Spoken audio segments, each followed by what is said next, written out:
Welcome to this tutorial in which we will be looking at the work of Asonzi Ukai, a scholar of African Pentecostalism, who has specifically studied the movement and religion in the 21st century. In this tutorial, we will want to look at several points. For example, the motivations for studying Pentecostalism in Africa. We want to briefly note what African Pentecostalism is and several of its key characteristics. We will want to identify some of its social, political, and economic reasons for its expansion. We want to also look at African Pentecostalism as an urban-based and entrepreneurial phenomenon. So there are various reasons why scholars want to study African Pentecostalism.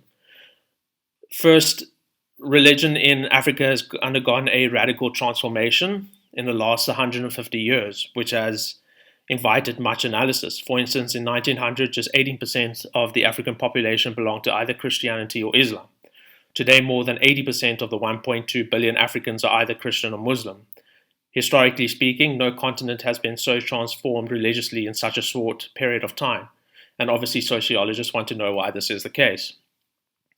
Pentecostalism itself demands to be studied because of its prevalence.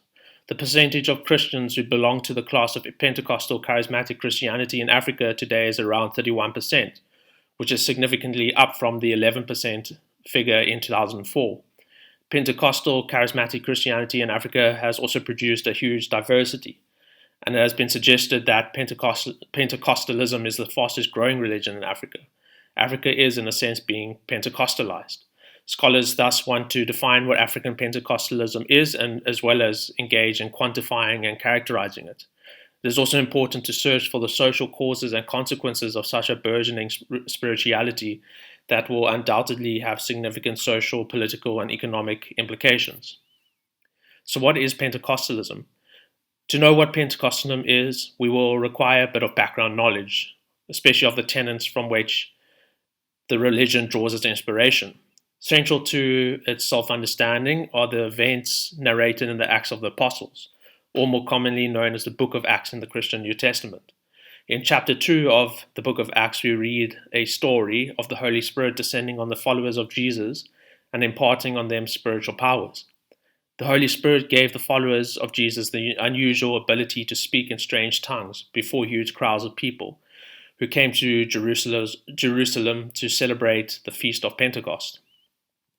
Pentecostal Christians believe that the exercise of the gifts of the Holy Spirit, as described in the letters of Paul, is the distinguishing mark of true believers and followers of Jesus Christ. Pentecostals expect to see God's miraculous power displayed on earth as part of normal everyday experience. The body and self being infused with the Holy Spirit becomes an embodied and materialized way of connecting with God in order to exercise the gifts of the Spirit. For many, the foundational experience and indicator of the presence of the Holy Spirit is speaking in tongues. There is also the belief that one is entitled and has access to the Holy Spirit, as articulated by the New Testament writer Paul. These gifts include wisdom, knowledge, faith, healing, power, prophecy, discernment, the ability to speak in many languages, and the similar ability to explain what is said in those languages. Also seen as a gift of the Spirit is wealth, success, and prosperity.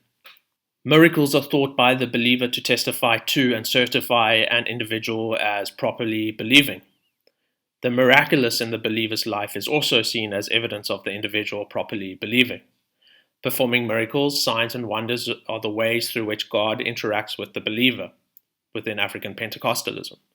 The appeal of Pentecostalism is in its promise to deliver on this command for signs and wonders. Scholar Ukai also refers to Pentecostalism as a liquid spirituality. The analogy to liquid points out the continuous alteration in shape of something when subjected to stress because of the loosely bound constituent molecules. In application to African Pentecostalism, Pentecostalism has a capacity to mutate at a very short notice. It responds to the social context of its practices, absorbing external influences, reworking indigenous cosmologies, and modifying its self-understanding and practice accordingly. For example, between 1970 and 2015, African Pentecostalism has transformed from an otherworldly ascetic religion to a this-worldly consumerist religion. Scholar Yukai wants to examine some of the social, political, and economic reasons for Pentecostalism's growth in Africa. Viewing these reasons will continue contributing to ongoing debates about the social sources of religious transformation in Africa. Yukai does not want to explain the empirical social transformation of African Pentecostalism by appealing to the meta-empirical, namely to God or the supernatural. He does not discount that claims to the success of Pentecostalism is a result of the working of the Holy Spirit. Rather, he is interested in social factors. It is the variety of social factors that help to explain the explosion of Spirit-filled Christianity around the world, especially among the world's poor. Here, Yukai notices the fact that Pentecostalism's appeal and growth has coincided with the spread of neoliberal practices holding to an ethos of deregulation and accumulation. Pentecostalism is being transformed into a political and economic ideology of practice, which offers discourses providing hope for many Africans. This brings us to the neoliberalism and this dimension to African Pentecostalism. It is important we take into account the neoliberal dimension, as this explains much of African Pentecostalism's growth. Neoliberalism is a doctrine that emerged in the 1930s as an advanced form of Western capitalism. It promoted free-acting market forces, competition, and the attempt to transform all spheres of human life in ways that render them amenable to economic calculation. Yukai quotes the philosopher John Stuart Mill, who said that neoliberalism references, quote, the shaping influence of capitalism on modern life, end quote.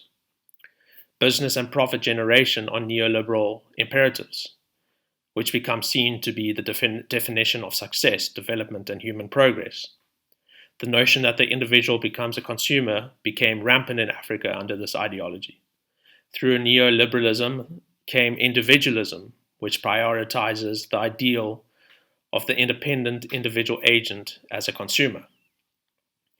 Individualism thus became the default mode of economic, political, and social practice, which is contrasted to the African indigenous philosophy of Ubuntu, which is humanist towards the view that the individual exists because of the community of others.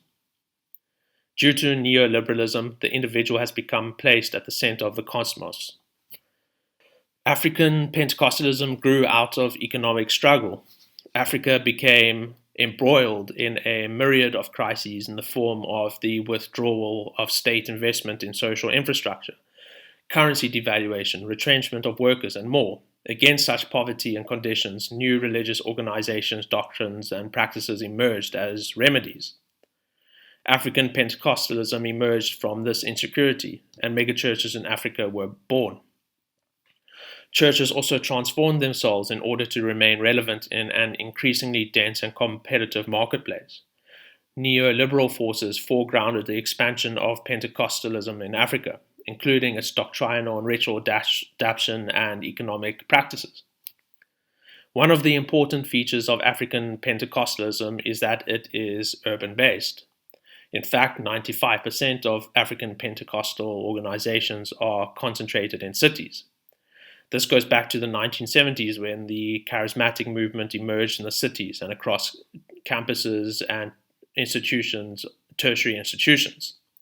Many young, aspiring Pentecostal leaders usually moved from the rural areas to city centers, where they could fulfill their spiritual aspirations. For African Pentecostal Christians, the city is a storehouse of resources with a large concentration of populations, network structures, diverse skills, financial access, and technologies.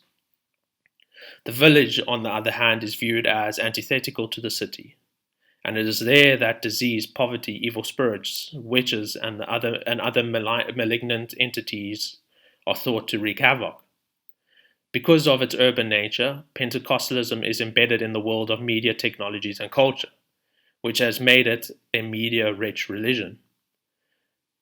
They make use of, for example, various media in the forms of books, DVDs, CDs, advertising, satellite and internet television, radio broadcasting, social media, and more.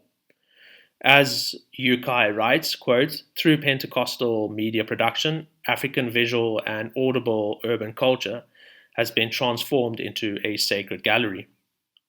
The media facilitates the production of sacred sensational forms that imprint directly on the memory of both believers and non-believers alike. Another conspicuous characteristic of African Pentecostalism is that it is an entrepreneurial based religion, or it is entrepreneurial in practice. Its churches are organized like firms based on business principles and market logic. They are controlled by strong leaders who exercise unquestioned authority and demand unflinching loyalty. These leaders are charismatic figures who exercise absolute power and authority on matters of doctrine, administration, and financial control. It is them who decide what happens in the church, and he is not accountable to his followers, state agencies, or any ecclesiastical structure. African Pentecostal leaders even identify themselves as CEOs or chief executive officers of their organizations. There are also other important actors and specializations within the structure. We find, for example, the specializations of teachers, healers, exorcists, diviners, and prosperity providers and motivational actors, all who find employment in the Pentecostal structure. These churches and organizations operate in a business-like manner in that they mass-produce religious goods and services. They market salvation goods and services in the spirit of a neoliberal market. The common desire and search among Africans for miracles of healing, deliverance, prophecy, and prosperity have fashioned the Pentecostal market into a specialization of service providers of salvation. The believer is viewed as an autonomous consumer, a free agent who shops around from one spiritual producer to another in search of satisfying specific spiritual needs. The individual essentially becomes a consumer of salvation goods. There are a few other dynamics at play that scholar Yukai wants to take into account that he believes is often missing from analyses of African Pentecostalism. This is notably in African Pentecostalism's ambivalence about the family, gender, and same-sex relations. He notes, for example, that although Pentecostalism teaches that every believer has equal access to the sacred and sacral goods, in practice, gender roles are skewed against women and in favor of men. Authority and executive decision-making powers within organizations are vested in and exercised by men over women. Women, when they do exercise authority, usually do so in areas like the choir or coordinating women's groups and other service sectors. It is also worth noting African Pentecostalism's unapologetic nature when it comes to its opposition to same-sex relations. African Pentecostalism and its many organizations have put their weight behind support for the criminalization of homosexuality across Africa. In conclusion, there is much that still demands to be explored when it comes to African Pentecostalism. African Pentecostalism is extremely broad, as are the many factors that contribute to its growth and sustainability. But as Yukai's study shows, African Pentecostalism's growth can be seen as emerging from social factors like poverty and economic crises in Africa. It was a neoliberal capitalist ideology that fashioned African Pentecostalism into its entrepreneurial-like state, in which Pentecostal organizations became businesses providing spiritual goods to a hungry spiritual audience. As noted, Pentecostalism can be seen as a liquid spirituality, which might make us question how it might change, adapt, and evolve in the short to long-term future.